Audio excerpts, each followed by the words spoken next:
पारो और देवदास का रिश्ता। होश में तो हो तुम सुमित्रा? तुम माँ बेटी को यहाँ इसलिए बुलाया था कि मिलकर कोई नौटंकी करोगी तो लोगों का मन बहलेगा, लेकिन तुम तो जादू दिखाने लगी। देखा कुमुद, तुम सच कहा करती थी।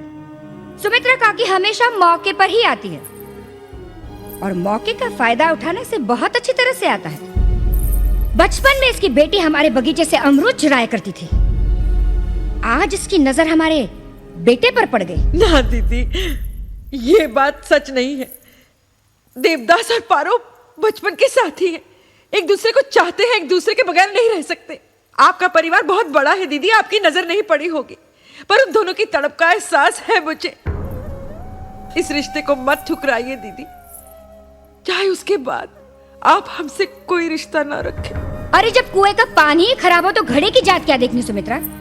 बस तुम्हारी अदाओं में रियाज नहीं, लेकिन खून तो वही है, नौटंकी वाला। हम जमींदार हैं, मच्छी खाते हैं लेकिन कांटे को हलक में फंसने नहीं देते कभी। एक तो पड़ोसी का घर, ऊपर से नीच कुल। चलो भूल जाओ कि तुम नीच कुल की हो, थोड़ी देर के लिए भूल जाओ कि तुम नीच कुल की हो, लेकिन अपनी औकात का तो ख्याल रखती। अपने खोटे सिक्के को यहाँ चलाने की कोशिश मत करना सुमित्रा। छोटू माँ, छोटू माँ, छोटू माँ, जाने दीजिए ना छोटू माँ। देव भैया को तो हम किसी भी तरह समझा लेंगे, है ना? और रही बात पार्वती की, अगर ना संभल पाए उसकी जवानी तो भेज देना उसे देवर जी के पास। जमींदारों को ऐसी बातों से कलंक नहीं लगता। जमींदार घराने की बहू होकर इतनी भी तमीज नहीं कि जब वो बड़े बात करते हैं तो बीच में नहीं बोलते। सुमित्रा, बस तुम्हारे शब्द अब मेरे मान की मर्यादा को पार कर चुके हैं। आज तक तुम मेरे लिए दीदी थी, आज के बाद सिर्फ कौशल्या। और कौशल्या गाना तो तूने भी उस दिन गाया था जिस दिन मेरी बेटी पैदा हुई थी। याद है ना बड़ी माँ, इसने मेरी बेटी को मुझसे छीन कर कहा था कि ये मेरी बेटी है सुमित्रा, और मैंने भी हंसकर हाँ कर दी थी। तब मुझे क्या पता था कि बड़े जमींदार की बड़ी हवेली की बड़ी मालकिन इतनी छोटे दिल वाली होगी कि अपने बागीचे से चुराए हुए अमरूद का हिसाब भी रखती होगी।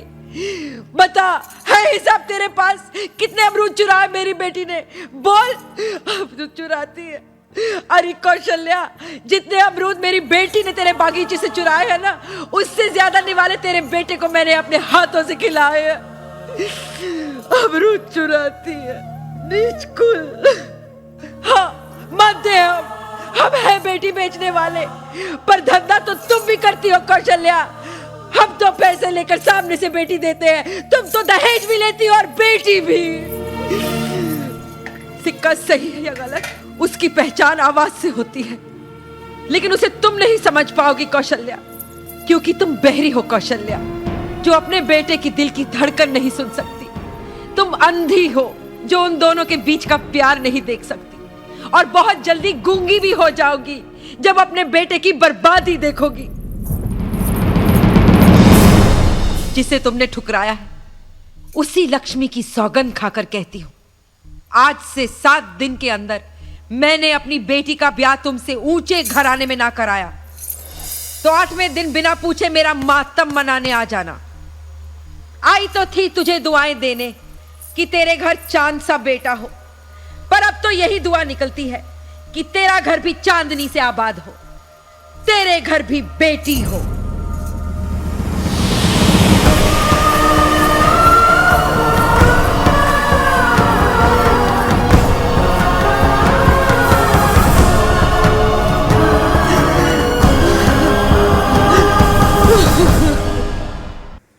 पारो, सुना है काकी माँ ने तुम्हारी शादी एक बहुत बड़े खानदान में तय कर दी है।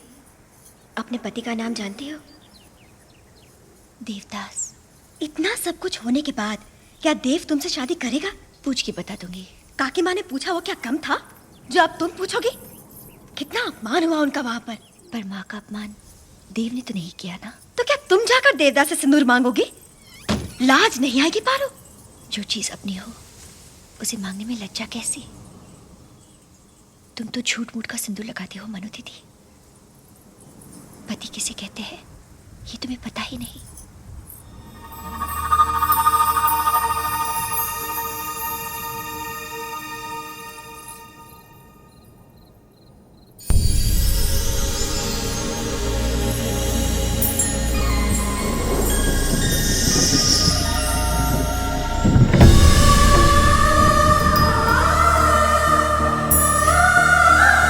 दशरथ अधीर बिहारी भाग्य कौन मैं भाग्य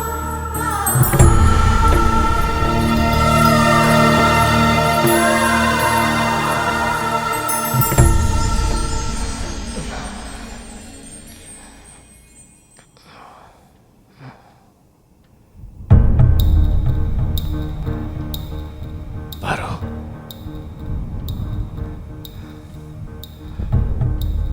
तुम ठीक तो हो ना? इतनी रात का है, अंधेरे में तुम्हें डर नहीं लगा? ना, आज मुझे किसी से भी डर नहीं लगता। बदनामी से भी नहीं? नहीं, जिस वक्त तुम्हारे पास तुम्हारे साथ होती हूँ तो बदनामी का भी नहीं।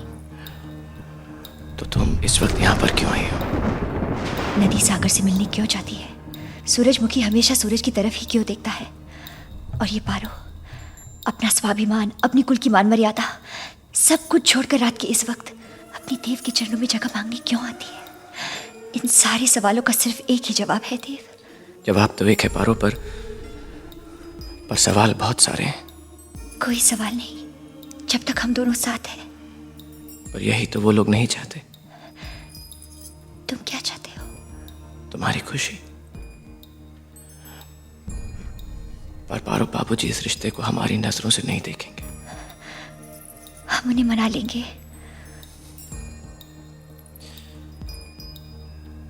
अगर वो नहीं माने तो? जहाँ प्यार होता है वहाँ परवाह नहीं होती देव। जहाँ आग होती है वहां पर धुआं तो उठता है ना पारो। और मैं नहीं चाहता कि हमारे परिवारों के बीच में लगे इस आग के धुएं में हम दोनों खो जाएं। खोना तो हर हाल में है देव, या तुम्हारे साथ या तुम्हारे बगैर। चलो, तुम्हें घर पहुंचा दो। साथ चलोगे? बदनामी से डर नहीं लगेगा?